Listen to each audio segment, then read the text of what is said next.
Bom dia, meus amados irmãos, a graça e a paz do nosso Senhor Jesus Cristo. Bom dia a todos que nos assistem no aconchego de seus lares. Sejam todos muito bem-vindos a mais esta aula de Escola Bíblica Dominical, na qual nós estamos estudando sobre a história da igreja durante todo o período apostólico que se inicia com o batismo com o Espírito Santo, o revestimento de poder da igreja, e termina com a subida aos céus, a promoção do último apóstolo, o apóstolo João. Nas aulas passadas, a gente estudou sobre o período em que o apóstolo Paulo permaneceu na região da Península Arábica. Eu vou pedir já auxílio ao DataShow, ao recurso mnemônico do DataShow, para que a gente possa avançar um pouco, porque na aula passada eu trouxe um compromisso de que eu colocaria por ano, para que a gente possa se situar melhor, em que momento da história nós estamos, quem eram os governantes, quem eram os reis, enfim, para que a gente possa se situar melhor. Então, na aula passada, nós estávamos estudando o período do ano 31 até o ano 34. Por que o ano 31 até o ano 34? Porque foram os 3 anos que o apóstolo Paulo, desde a sua conversão no ano 31, até o seu retorno da Península Arábica e da região da Síria, mais precisamente da cidade de Damasco. A cidade de Damasco, e curiosamente, é considerada a cidade mais antiga daquelas continuamente habitadas em toda a história da humanidade. Em que pese os judeus tomam esse título para Jericó, o que não é muito verdadeiro. Mas, enfim, estamos no ano 31, o imperador é Tibério Cláudio Nero César, conhecido como Imperador Tibério. Tibério era o segundo imperador da dinastia Júlio-Claudiana, ou dinastia dos Júlios, mais conhecida como dinastia Júlio-Claudiana, que é a dinastia dos 5 imperadores. É muito interessante que essa dinastia Júlio-Claudiana ela tem um impacto muito forte nesse período apostólico e até mesmo antes do período apostólico. Se nós nos recordarmos, quando a família de Jesus desceu de Nazaré, onde habitavam, para Belém, eles desceram para Belém, onde Jesus nasceu, Bethlehem, ou seja, a cidade do pão, a casa do pão, porque havia uma ordem para a contabilização do censo, para a feitura do censo. E essa ordem partiu de onde? Partiu de Roma, do imperador Augusto. Augusto foi o primeiro imperador da dinastia Júlio-Claudiana. Então, a gente pega toda a dinastia Júlio-Claudiana, os 5 imperadores, eles têm impacto na história bíblica. Então, e a gente precisa estar atento a essa dinastia. Depois da dinastia Júlio-Claudiana, nós temos aquele ano que nós estudamos a história no ensino médio, talvez, ou então um pouco antes, o ano dos 4 imperadores. Quem se lembra disso? O ano dos 4 imperadores. Foi exatamente no final da dinastia Júlio-Claudiana, que foi entre 68 e 69. Em 69, assume o 4º imperador daquele ano, ou seja, 4 imperadores em apenas 12 meses. E aquele imperador era exatamente Vespasiano, que era o pai do então comandante general Tito, que foi o responsável pela destruição de Jerusalém no ano 70.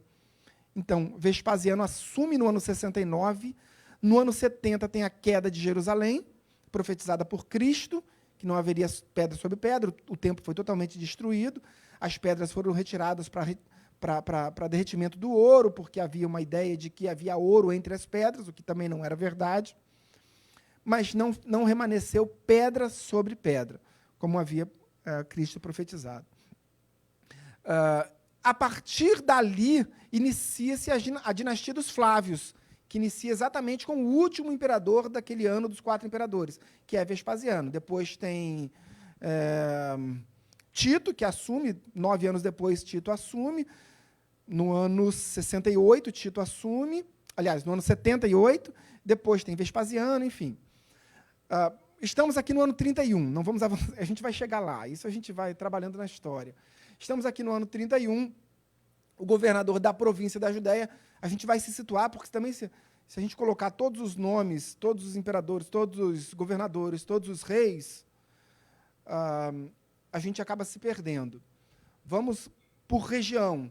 Na província da Judéia, a gente falava muito teve um rei, se eu perguntar para minha filha de 5 anos, ela sabe a resposta. Teve um rei que determinou a morte dos pequeninos, justamente com o intento de alcançar o Senhor Jesus Cristo, de matar o Senhor Jesus Cristo enquanto bebê. Esse rei era chamado de Herodes, Herodes o Grande. Por que Herodes era considerado rei? Porque ainda viviam sob uma cultura... porque, vejam bem, Herodes, ao contrário do que muitos imaginam, Herodes tinha uma raiz judaica. Então, vindo do período asmoneu, né, Herodes foi levantado a rei pelos romanos. Entretanto, o caráter real era atribuído a Herodes culturalmente, não que ele tivesse um título de rei. Porque desde o iniciozinho da vastidão do Império Romano, os reinos conquistados deixavam de receber o título de reino para província, o que, diferentemente, aconteceu, por exemplo, no Império grego, né, que ainda se mantinham outros títulos, como as satrápias, enfim. No Império Romano, os reinos conquistados se tornavam províncias e os seus gestores, os altos mais cargos, os ocupantes dos altos mais cargos eram chamados de governadores. Então, Pôncio Pilatos era o governador da província da Judéia. E a gente vai falar que nas outras 4 províncias principais que envolvem ali a terra de Israel, tem seus respectivos governadores em tempos diferentes, Herodes Antipas, Herodes Filipe, a gente vai falar sobre cada um deles. Ocorre que, nesse mesmo período, até o ano 37, que é o ano do suicídio, é o ano em que Calígula assume como imperador. Então, nós temos 5 imperadores da dinastia Júlio-Claudiana. Primeiro, Augusto. Segundo, Tibério. Terceiro, Calígula. Quarto, Cláudio. Quinto, Nero. Calígula assume no ano 37, e aí se inicia a derrocada de Pôncio Pilatos. A gente vai estudar sobre isso mais à frente. E é exatamente o ano em que Pilatos se suicida, tira sua própria vida. Mas nesse tempo ainda, com muito poder oriundo de Roma, Pilatos era governador da província da Judéia, mas também cumulava o cargo como procurador-geral de Roma em todo o Estado de Israel, em todas as 4 províncias. Então, o cargo, vejam, e era um cargo extremamente político, extremamente importante. Por quê? Qual era a capital romana? Pilatos morava aonde? Na fortaleza de Antônia, no pretório, na cidade de Jerusalém. Qual era... e o cargo, sempre os cargos mais altos, eles ficam na capital, certo? Não é assim em Brasília? Por exemplo, em Brasília nós temos as embaixadas. Existe embaixada fora de Brasília? Não, nenhuma. Existe consulado de vários países. Aqui no Rio de Janeiro nós temos consulados, nas capitais estaduais, ou nas capitais das províncias, em outros países. Mas as embaixadas, elas sempre ficam localizadas na capital. O procurador-geral do país, ele tem que residir na capital. Mas era um cargo extremamente político. Qual era a capital romana na terra de Israel? Cesareia Marítima. E não Jerusalém. E ainda assim, quem cumulava o cargo de governador com o cargo de procurador-geral era Pôncio Pilatos e não Herodes Antipas. Ou seja, tinha um poder, ele estava revestido de um poder de Roma muito forte. E isso aconteceu no ano 31. Próximo slide. E aí a gente vai fazer só uma retrospectiva muito rápida do que a gente viu essa é a 12ª aula de História da Igreja. Então, em 12 aulas, nós vimos, em 11 aulas, nós vimos apenas 2 anos da história da igreja. Agora a gente vai começar a avançar um pouco mais. No ano 29, crucificação, ressurreição, ascensão de Cristo. Que dia Cristo foi levado à cruz? Na sexta-feira da Páscoa do ano 29. Claro que os judeus adotam um calendário lunar, que é diferente do nosso. Outro dia me perguntaram por que os meses do calendário judaico e os meses do calendário judaico também têm 30 dias. E aí eu disse para ele, os 13 meses do calendário judaico. Falei, olha, mas se o calendário judaico tem 13 meses, como eles podem ter 30 dias? Porque os calendários judaicos, de modo geral, têm 30 dias, mas na contagem geral, eles têm 11 dias a menos do que o nosso calendário gregoriano. Portanto, a cada 3 anos, eles têm 13 meses. De modo geral, são 12, mas a cada 3 anos, eles têm 1 ano com 13 meses. Okay? Então, os historiadores apontam que a crucificação de Cristo aconteceu no dia 15 de abril do ano 29. Tá? Crucificação, ressurreição no domingo, exatamente no dia 17, a ascensão de Cristo, 40 dias depois, festa do Pentecostes, 50 dias depois, portanto, no dia 5 de junho do ano 29, pregação dos apóstolos, no mesmo dia, a primeira pregação de Pedro. Se você pegar a Bíblia da Sociedade Bíblica, o texto imposto ali pela Sociedade Bíblica vai dizer o primeiro discurso de Pedro. A Bíblia diz que os apóstolos saíram para pregar, mas a Bíblia realmente narra o discurso de Pedro. Mas todos os apóstolos que estavam ali pregaram o evangelho imediatamente após o revestimento de poder.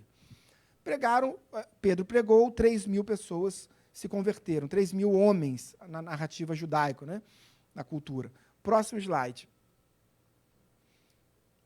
No ano 30, o segundo sermão de Pedro, mais 2.000, pelo menos, porque a Bíblia diz assim, atingindo-se o número de 5.000 conversões. Então, alguns dizem que são 5.000 mais os 3.000 iniciais.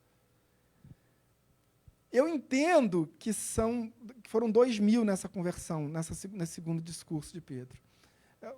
A Bíblia estava somando com os primeiros convertidos. Nesse mesmo discurso, Pedro é preso, porque o discurso começa com a cura do coxo no templo, nos átrios do templo, ali onde o coxo ficava, na Porta Formosa. E ali, por ordem do capitão do templo, que não é uma figura díspare do Sinédrio, o capitão do templo não se assemelha aos cargos políticos do Sinédrio. O Sinédrio tinha três cargos muito fortes, né? Que é o sumo sacerdote, o Beit Avdin, Beit Casa Av, chefe de injustiça, é o chefe da Casa da Justiça, ou seja, o Sinédrio era também chamado de Casa da Justiça, e o Nassi, que era uma espécie de um príncipe. Na tradução literal é chamado príncipe, mas ele tinha um cargo mais administrativo. Mas ele ele substituía o sumo sacerdote na ausência deste. O capitão do templo não era um cargo vitalício, era um cargo rotatório. A pessoa ocupava, o chefe de cada família ocupava durante um determinado período e depois era substituído. Mas, enquanto ele ocupava, ele era a pessoa mais importante do templo, somente abaixo do sumo sacerdote. Então, tem a conversão, tem o milagre. Pedro começa a pregar o evangelho em função daquele milagre do coxo. Mais 2.000 convertidos, eles são presos. E ali se inicia o que diz Atos 2, 3 e 4, a administração da igreja de uma espécie mais comunitária, né, onde tudo eles tinham em comum. Atos 2, 42 diz que eles preservavam na doutrina dos apóstolos, na comunhão dos pães, na oração, e tudo eles tinham em comum. Isso no ano 30.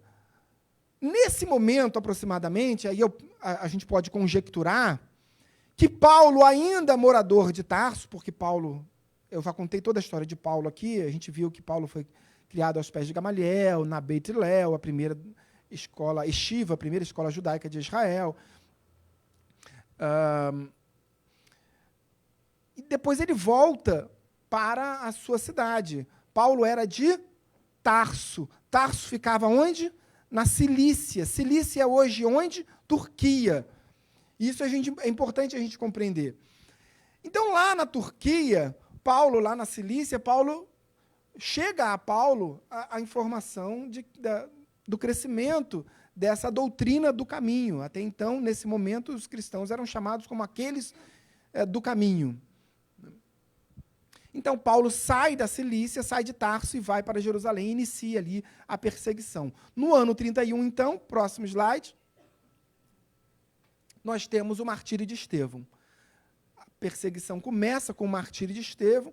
Estevão é martirizado, e aí diz a palavra do Senhor que naquele exato momento, naquele exato dia em que Estevão é martirizado, e eu já contei a história do martírio, de por que Paulo estava revestido de poder, ali, de autoridade, quando as testemunhas lançaram as suas capas aos pés de Paulo, enfim, do jovem Saulo. Ali se inicia a perseguição da igreja. Nós temos, então, nesse mesmo ano, a primeira igreja, que era a igreja de Samaria, que nós não temos história sobre a igreja de Samaria.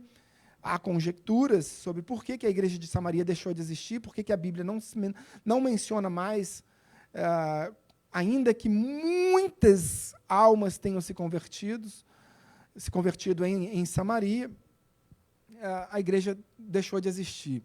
Tiago, em função da perseguição, inicialmente, a igreja totalmente se dispersa, sai de Jerusalém, exceptuando os apóstolos. Os apóstolos, num segundo momento, saem, inicialmente para Samaria e depois para outras regiões. Em função dessa ausência dos apóstolos, em função da igreja estar dispersa, a igreja de Jerusalém precisava de uma liderança. Então, nesse contexto, Tiago o justo, não Tiago o maior.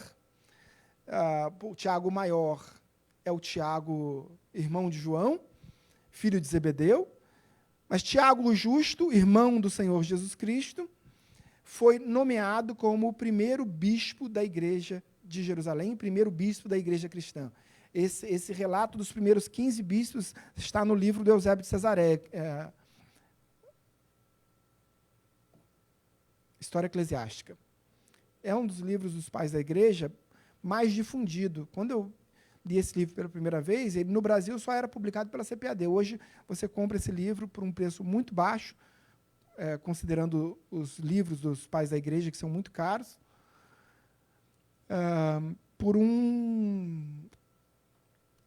em qualquer editora. Várias editoras têm esse livro. Outros livros, por exemplo, o livro de Orígenes. Vocês já viram aquela coleção dos... Eu não sei, não me lembro o nome daquela coleção. Padres Apostólicos, talvez. Alguém conhece aquela coleção verdinha? Acho que é a CPAD que está publicando. Não me lembro. Acho que é a CPAD. Aquela coleção verdinha é a coleção dos pais da igreja. Os pais latinos e os pais gregos. É muito interessante. Primeiro começa com os pais gregos, Orígenes é o primeiro pai grego, que também tem uma teologia... Enfim, depois a gente tira um dia para falar de Orígenes. E a conversão de Paulo acontece nesse caminho. Paulo, então, começa a perseguição. A primeira atitude de Paulo, nesse ano 31, é pedir cartas à liderança da igreja. Essa carta partiu do sumo sacerdote, mas também de outras autoridades. O texto é muito claro. E ele sai em direção a Damasco, na Síria, porque em Damasco tinham sinagogas. A Bíblia diz no plural, sinagogas. Ou seja, era uma região de muitos judeus e, portanto, com a dispersão dos cristãos, certamente um local de concentração dos cristãos. Porque os cristãos, naquele tempo, eram todos judeus. Todos judeus. Tá? Nós não temos notícia de conversões fora do âmbito do judaísmo nesses primeiros anos. Próximo slide. Isso demonstra que a visão da igreja era, de certa forma, míope. E a igreja só passou a ter esse esclarecimento com o apóstolo Paulo. Mas, inicialmente, Tiago pregava incessantemente Cristo para os judeus. E também os apóstolos, todos eles. A visão da igreja era alcançar os judeus, entender que Cristo era a continuação do judaísmo. Né? Cristo era o cumprimento das profecias. Ou seja, não crer que Cristo era o Messias era não crer no próprio judaísmo. Era não crer nas profecias do Antigo Testamento. Essa era a pregação dos apóstolos. Paulo escreve à igreja da Galácia, é um texto que ele escreve muito tempo depois, mais precisamente no ano 46. Mas ele se refere a esse tempo que ele permaneceu na região da Arábia, ou na região de Damasco. E aí ele conta esse episódio. E aí vocês vão olhando para essas duas bandeirinhas e vão me dizer de que países elas se referem. Quando, porém, ao que me separou antes de eu nascer e me chamou pela sua graça, guardem isso, aprove revelar seu Filho em mim, para que eu pregasse entre os gentios, sem detença. Não consultei carne e sangue, nem subi a Jerusalém para os que já eram apóstolos antes de mim, mas parti para as regiões da Arábia e voltei outra vez para Damasco. Paulo estava a caminho de Damasco, quando se converte, ele vai até Damasco. Tem um episódio em que ele é levado para a casa de Judas, Ananias é levado até lá, a rua direita, impõe as mãos sobre ele, enfim. Esse episódio que nós já conversamos e todos conhecem. E aí nós discutimos na aula passada sobre quanto tempo Paulo permaneceu ali. 3 anos ele permaneceu em toda essa região, nesse contexto. Agora, quanto tempo ele permaneceu na região da Arábia, quanto tempo ele permaneceu especificamente em Damasco, isso é uma incógnita. Nós conjecturamos aqui o que significavam muitos dias, poucos dias, como diz o texto de Atos em relação à sua conversão. A gente analisando, conjecturando esses textos, a gente consegue mais ou menos identificar quanto tempo Paulo permaneceu na Península Arábica e quanto tempo ele permaneceu em Damasco, desses 3 anos. Ocorre que, fato é, como Paulo diz, ele permaneceu 3 anos lá no Nordeste, em relação à cidade de Jerusalém. Ele permaneceu 3 anos lá e ele foi para lá no ano 31. Se ele foi para lá no ano 31 e permaneceu 3 anos, quanto tempo depois ele voltou para Jerusalém? Em que ano ele voltou? No ano 34. Não fiquem com medo de perguntar, eu vou me corrigir com isso. Essa semana a Priscila falou assim, Flávio, você só faz perguntas capciosas para as pessoas errarem. Eu já sei, eu não vou mais responder nada para você. Eu respondi o que era amém, você disse que eu estava errada, eu não respondo mais nada na sua EBD. Então, eu não vou mais fazer isso. Eu acho que ela está coberta de razão. Minha esposa sempre está coberta de razão. Então, vamos lá. Ele foi no ano 31, ficou 3 anos, voltou no ano 34. Amém? Olha que história interessante. Primeiro, que bandeiras são essas? Essa daqui, portanto, você...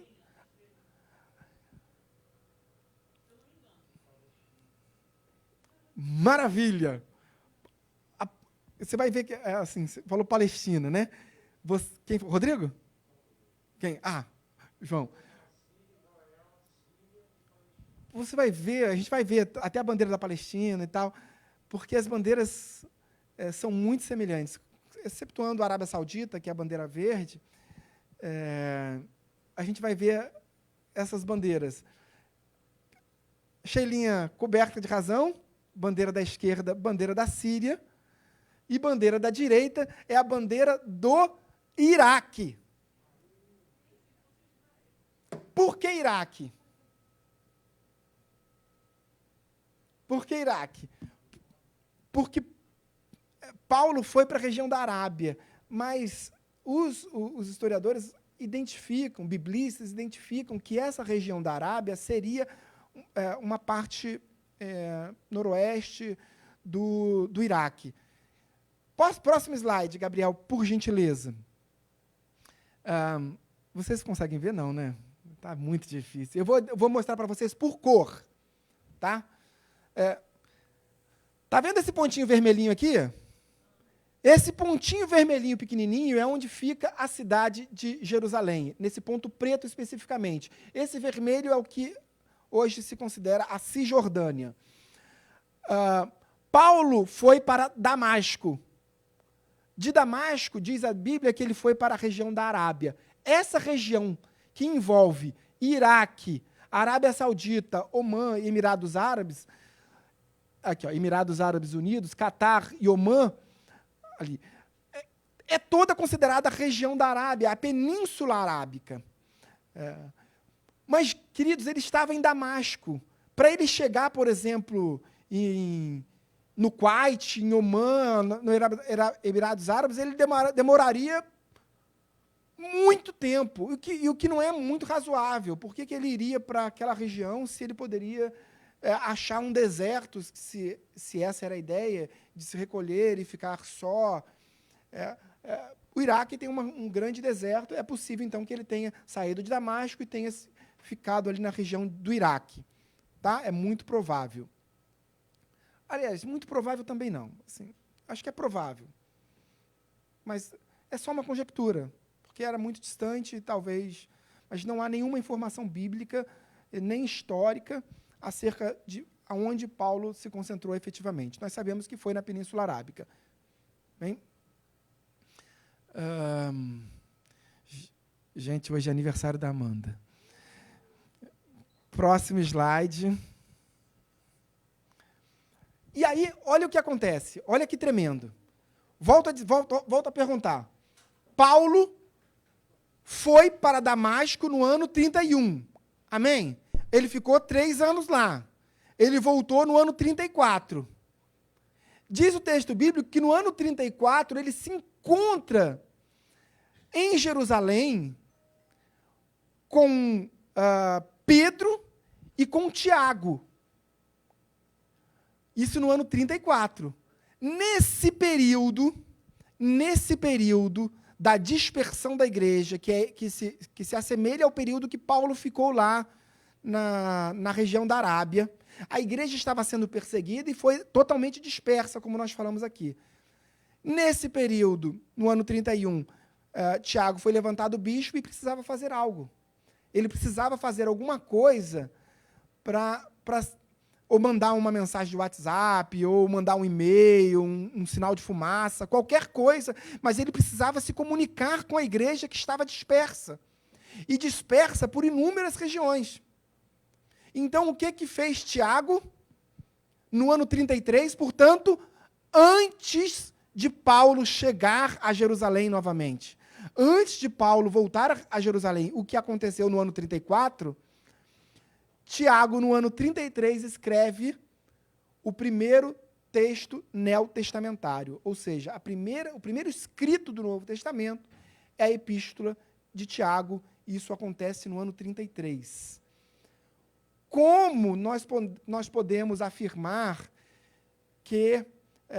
porque, vejam, muitos historiadores apontam que o escrito de Tiago aconteceu próximo à sua morte, no ano 67.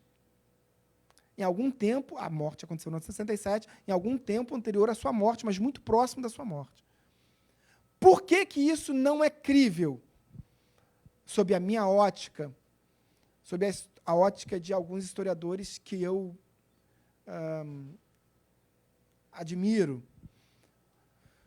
Porque a escrita de Tiago no ano 33 não fala sobre graça. Paulo é o apóstolo que foi chamado pela graça.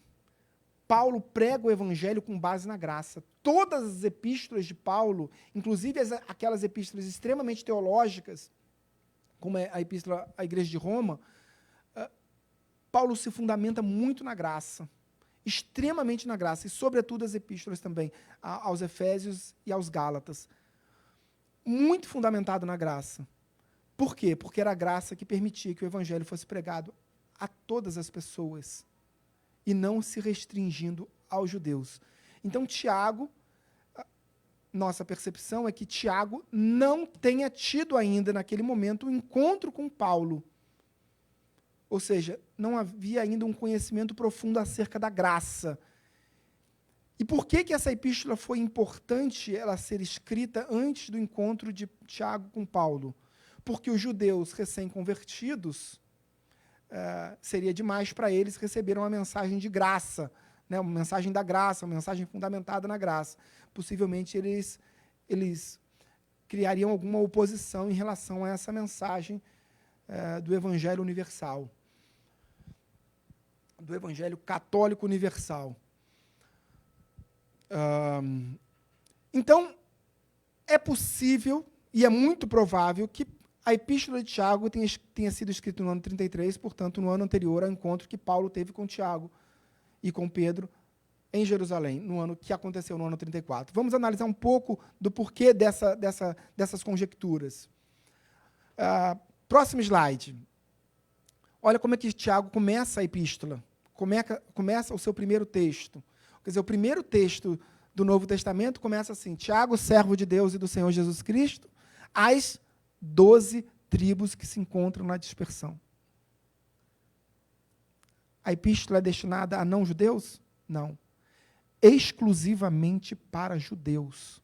Hoje ela alcança a igreja? Alcança, mas inicialmente a visão de Tiago era exclusivamente para os judeus da dispersão. E aí ele continua dizendo assim: se, portanto, entrar na vossa sinagoga, acho tremendo isso. Porque ele ainda está falando como o cristianismo, um continuismo do judaísmo. Ou seja, não havia uma nova religião. Cristo era a continuação do judaísmo. Era o cumprimento das profecias dadas no Antigo Testamento. E, portanto, nada de se construir na ideia inicial igrejas, mas sim a continuação da pregação do Evangelho dentro das sinagogas.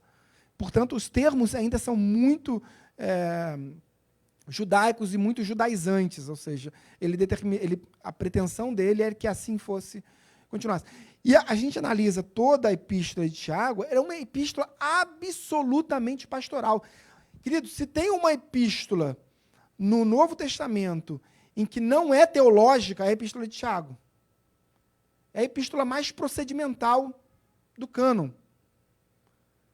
É a epístola de como um cristão, como um judeu do caminho, deveria se portar no seu dia a dia, no seu cotidiano. Próximo slide. Pois qualquer que guarda toda a lei, mas tropeça em um só ponto, se torna culpado de todos. Porquanto aquele que disse, não adulterarás, também ordenou, não matarás. Ora, se não adulteras, porém matas, vens a ser transgressor da lei.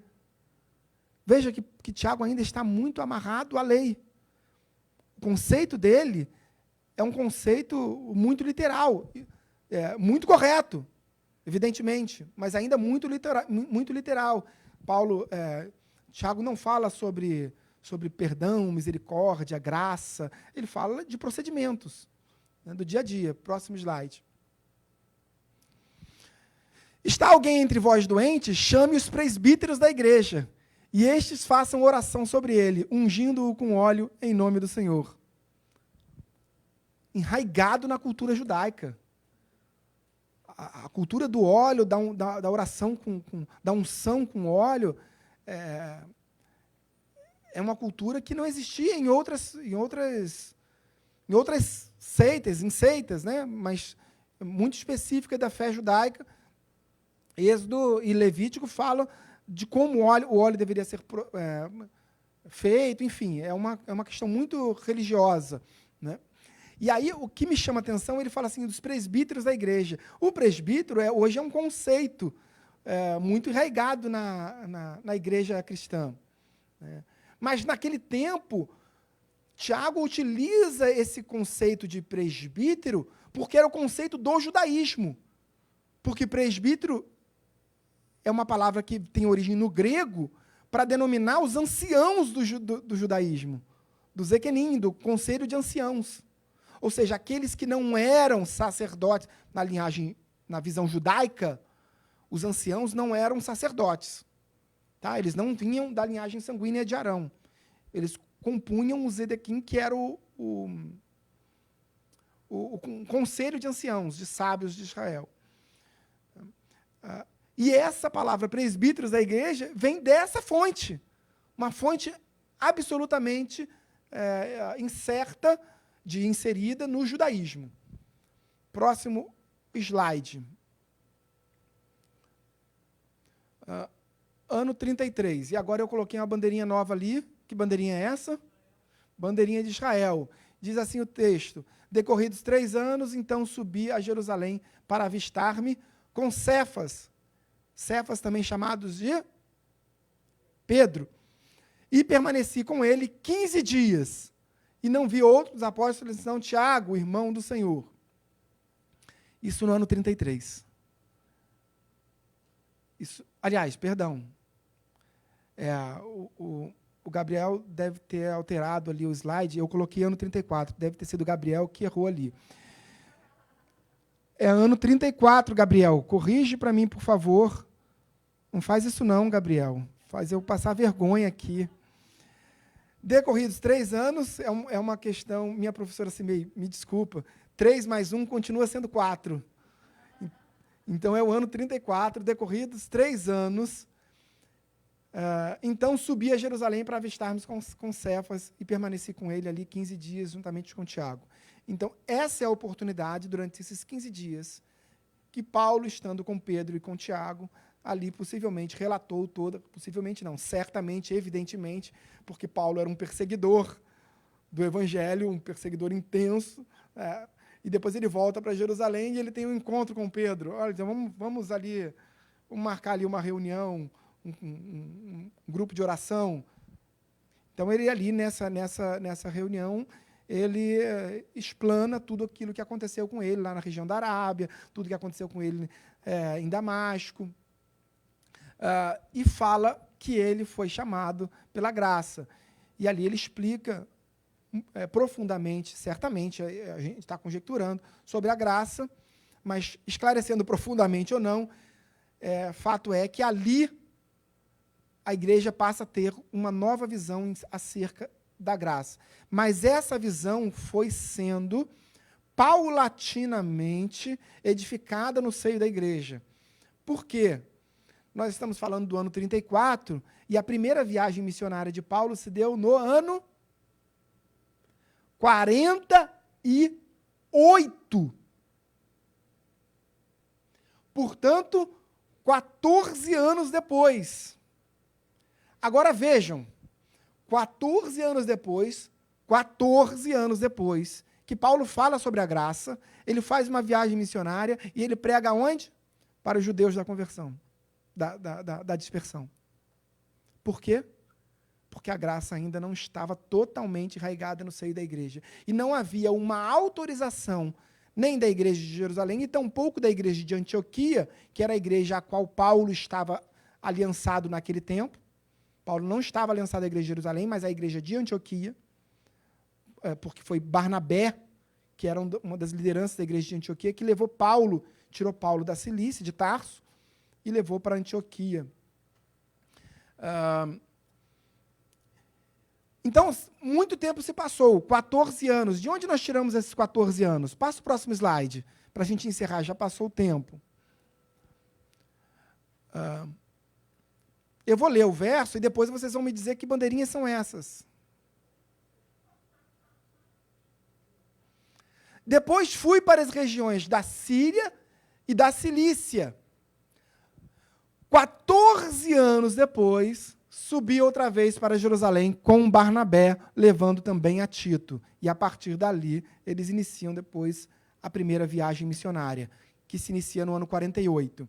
Vejam, eles têm novamente um encontro com a liderança, encontro com os apóstolos, encontro com a liderança da igreja de Jerusalém. Ele aproxima a igreja de Jerusalém com a igreja de Antioquia, que naquele tempo era a maior igreja cristã existente.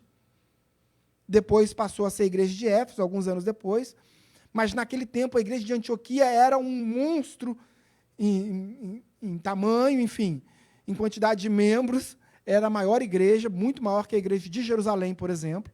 Ele reúne essas lideranças, através de Paulo, essas lideranças se reúnem, se encontram, E ali certamente é debatido a questão da graça, da misericórdia e da pregação aos não-judeus. Mas quando isso é conceituado e definido pela igreja? No ano 49. O que acontece no ano 49? O Concílio de Jerusalém. Então, vamos lá. Essas duas bandeirinhas são Síria e Turquia, muito bem. Por que Síria e Turquia? Porque ele diz ali, fui para a região da Síria e da Cilícia. Cilícia, hoje, Turquia. Gabriel, tem como colocar aquele mapa de novo, rapidinho, só para eu mostrar para a igreja? Olha, essa pontinha aqui, ó. Se o Gabriel parar o mapa, eu vou mostrar para vocês. Essa pontinha aqui, ó, é a pontinha chamada de Cilícia da Turquia. Essa parte aqui é a Turquia. E exatamente essa pontinha aqui é onde fica a cidade de Tarso, na Cilícia. Ali é uma extensão da região da Cilícia. Amém? Então, para vocês terem uma ideia, quando Paulo sai da Cilícia até Jerusalém, são 1.100 quilômetros. Quando ele vai para Damasco, são 300. Só para vocês terem uma ideia de quando Paulo faz essa viagem. Obrigado, Gabriel, muito obrigado. Pode voltar naquele último slide onde nós estávamos, para encerrarmos a aula. Alguém tem horas? Só para eu confirmar se, por gentileza, alguém poderia me informar? Então eu já passei, mas pode ir mais 3 minutinhos. Esse é o último slide, certo? Amém. Então, hoje o tempo foi calculado direitinho. Só para a gente encerrar, então. Paulo fica 14 anos, então. Aonde? A Bíblia diz que ele vai para a região da Síria e da Cilícia. Por que Síria? Porque Síria é onde ficava a igreja de Antioquia. Então, certamente, a maior parte desse tempo, ele ficou em Tarso, porque era a cidade dele, ali é onde ele foi, onde aprendeu uma profissão, onde ele foi, aprendeu a construir tendas, ali ele trabalhou, ali ele exerceu sua profissão. Mas a gente vai ver, na aula seguinte, que ali, nesses 14 anos, quando ele escreve uma carta, a segunda epístola à igreja de Corinto, ele relata algo muito impressionante que aconteceu nesse período de 14 anos, quando ele estava em Tarso. Alguém conjectura? Algo sobrenatural, algo muito sobrenatural que aconteceu com Paulo, que não seja, evidentemente, a conversão dele. Vocês vão tentando lembrar. Isso. Quando Paulo diz, subir ao terceiro céu. 2 Coríntios, capítulo 12. Do versos 2 ao 5. Ali ele relata onde ele subiu. A gente vai ver sobre isso na aula que vem. Senão a gente já avançou demais. Amém, queridos? Vamos orar? Vamos orar. Fechem os seus olhos, você que está aqui na igreja e vocês que também nos acompanham de seus lares. Aqueles que estão em casa, se tiver alguma dúvida, manda a dúvida ali na rede social e eu responderei depois, ok? Vocês que estão aqui na igreja não têm direito a tirar dúvidas. Se tiver dúvida, pergunta para o Pablo. Oremos. Senhor, meu Deus e meu Pai, em nome de Jesus, graças te damos. Obrigado, Deus, pela oportunidade que o Senhor nos concede de estarmos aqui na tua casa. Obrigado, Senhor, pelo ensino, Deus, das tuas sacras escrituras, tudo aquilo que aprendemos aqui, aquilo que relata o seu texto sagrado, que é tão valioso para nós como igreja, Deus. É a revelação da tua vontade, a revelação de quem tu és, da tua natureza. Glorificamos a ti por isso, Deus. Abençoa tudo que será feito neste culto. Pai, te agradecemos imensamente pelo retorno em paz, em segurança do nosso pastor e de sua família. Derrama mais uma vez unção sobre a sua vida. Oramos todos em nome de Jesus. Amém e amém. Deus abençoe a todos.